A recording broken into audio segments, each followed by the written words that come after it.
एक बार एक साधु था। वह रोज घाट के किनारे बैठकर चिल्लाया करता था, जो चाहोगे सो पाओगे, जो चाहोगे वो पाओगे।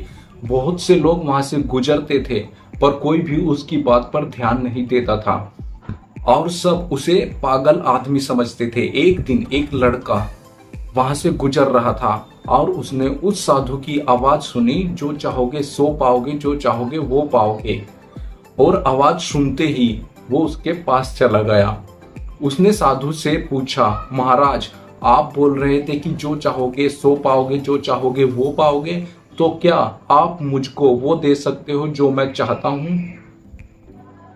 साधु उसकी बात को सुनकर बोला, हाँ बेटा, तुम जो कुछ भी चाहते हो मैं उसे जरूर दूंगा।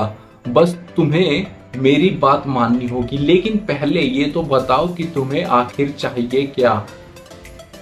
युवक बोला, मेरी एक ही ख्वाहिश है, मैं हीरो का बहुत बड़ा व्यापारी बनना चाहता हूँ।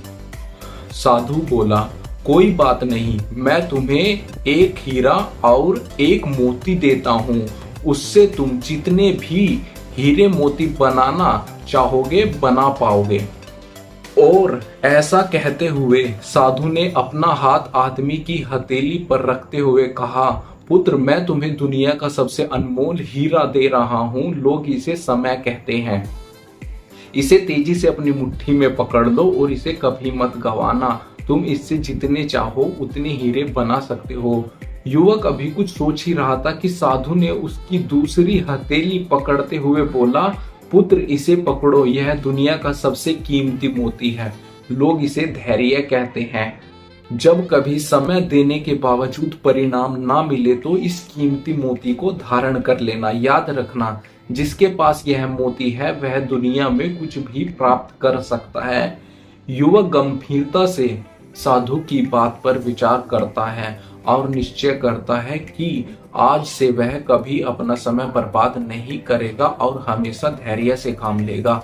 और ऐसा सोचकर वह हीरो के एक बहुत बड़े व्यापारी के यहाँ काम शुरू करता है और अपनी मेहनत और ईमानदारी के बल पर एक दिन खुद भी हीरो का बहुत बड़ा व्यापारी बनता है।